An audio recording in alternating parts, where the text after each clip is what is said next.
তাহাজ্জুদের সময় তবে তাহাজ্জুদের নামাজ পড়ে যার যার ভোট কেন্দ্রের সামনে গিয়ে ফজরের জামাত করবে। পারবেন? ফজরের জামাত পড়ে লাইন দিয়ে দাঁড়া যাবেন যারা যারা ভোটার যে এলাকা। কেন কথাটা বললাম? কথাটা এই কারণে বললাম যে গত 15 বছর যেমন আমিন আমিন নির্বাচন হয়েছে, নিশিরাতের নির্বাচন হয়েছে, মনে আছে না?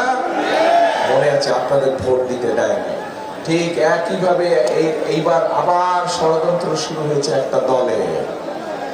পত্রিকার খবরে এসেছে এই যে প্রবাসী আমাদের ভাইরা থাকে তাদের জন্য পোস্টাল ব্যালটের কথা আমরা বলেছিলাম অনেক আগে থেকে।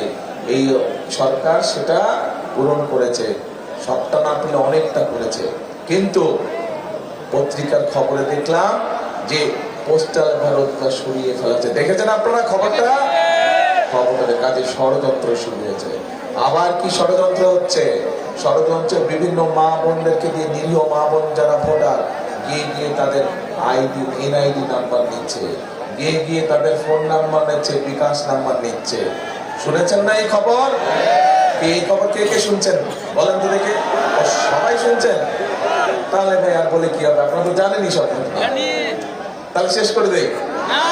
বলবো? আচ্ছা, তাহলে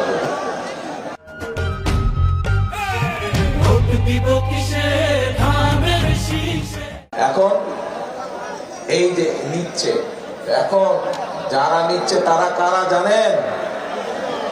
এই যারা নিচ্ছে, এই যে মা বোনদেরকে, নিরীহ মা বোনদেরকে যারা এই যে এনআই নাম্বার নিচ্ছে বিভ্রান্ত করে বিভিন্ন কথাবার্তা বলছে, এরা ৭১ সালে যে আমরা দেশ স্বাধীন করেছিলাম লক্ষ শহীদের রক্তের বিনিময়, সেই সময় তাদের একটি ভূমিকা ছিল। কি ভূমিকা ছিল? এই দেশের মানুষ যুদ্ধ করে রক্ত দিয়ে দেশ স্বাধীন করেছিল। কিন্তু এই যাদের কথা বললাম ষড়যন্ত্র করছে, এরা তখন দেশের বিপক্ষে অবস্থান করেছিল, দেশের স্বার্থের।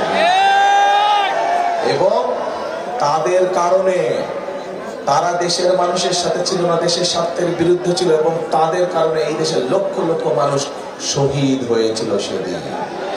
তাদের কারণে এই দেশের লক্ষ লক্ষ মা বোনের সম্মান হানি হয়েছিল সেদিন। তাদেরকে বাংলাদেশের মানুষ 50 বছর আগেই দেখে ফেলেছে যে তারা কি জিনিস, তারা কি জিনিস বাংলাদেশের মানুষ দেখে ফেলেছে। কাজে এই ষড়যন্ত্রকারীদের বিরুদ্ধে আমাদেরকে সজাগ থাকতে হবে।